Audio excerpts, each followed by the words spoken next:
As of 2016, 6.1 million people were unable to cast their votes.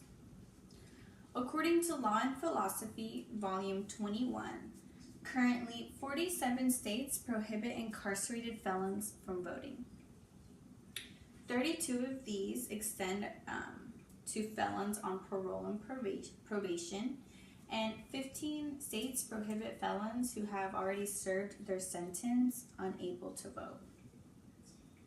Fortunately, in Maine and Vermont, felons never lose their right to vote. Even while incarcerated, they are able to cast their vote.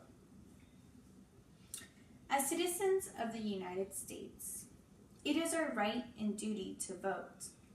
It's a big part of who we are, a big part of our democracy, and that is why we have so much say in what goes around, because we have a voice and we are able to use it. Amendment 15 states, "The rights of citizens of the United States to vote shall not be denied or abridged by the United States or by any state on account of race, color, gender, and previous condition of servitude." In order for there to be fair voting rights, felons should be able to vote while incarcerated and after being released. Now, let me talk about some reasons and issues with taking away voting rights. One of the biggest issues that I stated before is that it is an alienated right as a citizen. It's in the Constitution, the 15th Amendment. Amendments are applied to all citizens and should never be taken away. Also, the Eighth Amendment prohibits excessive sanctions and demands that punishment for crime should be graduated in proportion to the offense. So that means that your crime should fit your punishment. And I personally can't think of a crime that takes away that right to vote. There's certain punishments and consequences that should obviously be served. But if you're able to be released and go out in the community again and be good citizens, you should be able to have a say in what you live in. We have 6.1 million people not being able to vote. That causes a big shift in change on the accuracy. 6.1 million people are hushed. That's kind of a whole state unable to cast their vote.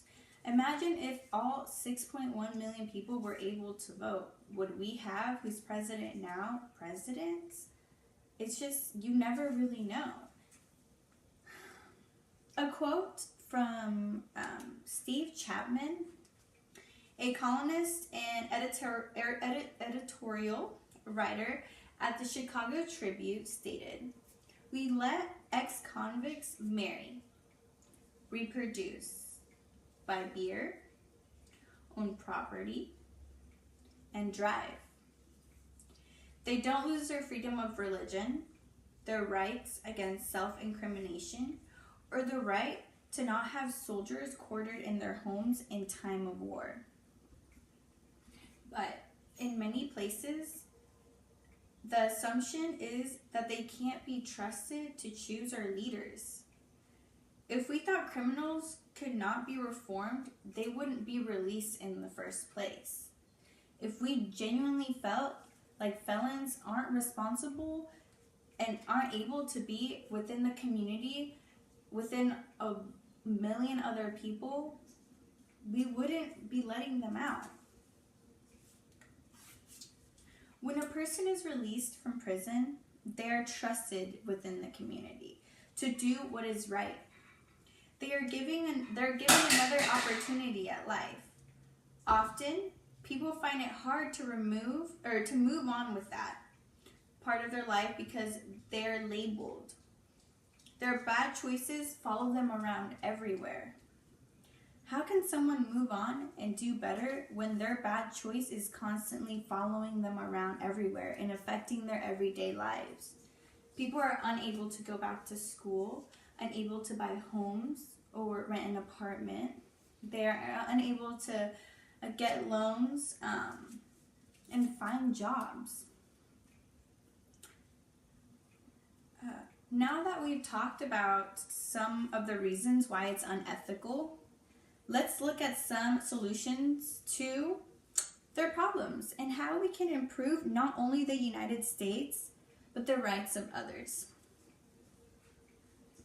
I believe that giving felons a right to vote will reduce their chances of recidivism. They don't have that constant label that is making their life harder after completing their sentence. I feel like when you label a felon, you are labeling a felon for the rest of their life. It follows them around everywhere, and when someone is being told that they're bad, even when they're not bad, I feel like the chances of them being bad is going to increase. When they are out in the community and they have the same opportunities other people have, I feel like that encourages them to do better. Another improvement is making it publicly known is very important. There's a bad stigma on felons, but must be understood that just because they've committed a crime doesn't make them less of a human or a lesser citizen than someone who hasn't committed a crime. By changing the stigma on felons, people would be more likely to vote to help change laws, to help others.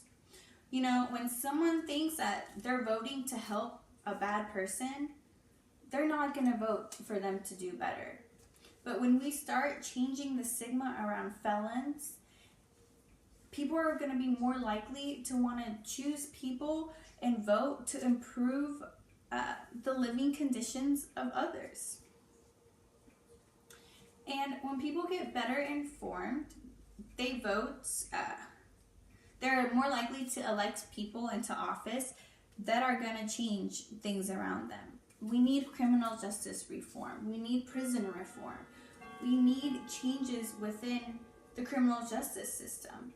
But when people aren't informed on situations like this, it's not going to happen because there's not going to be a demand to have things changed. Being a U.S. citizen comes with rights. Our Constitution is what makes us a free country. It makes us greater. When you are born, the Constitution is applied to you. And nothing, not even the government, can take that away. Felons are a part of our community. Felons are people. They're human. They're U.S. citizens. And should have a voice in who's in office. Because ultimately, they're also living under the administration that is currently being in place. And also, in local elections as well, the town you live in is just as important as who's president or who's governor or who's a Supreme Court justice. 6.1 million people are not allowed to vote. In order for there to be fair voting rights, felons should be able to vote while incarcerated and while after being released. Thank you.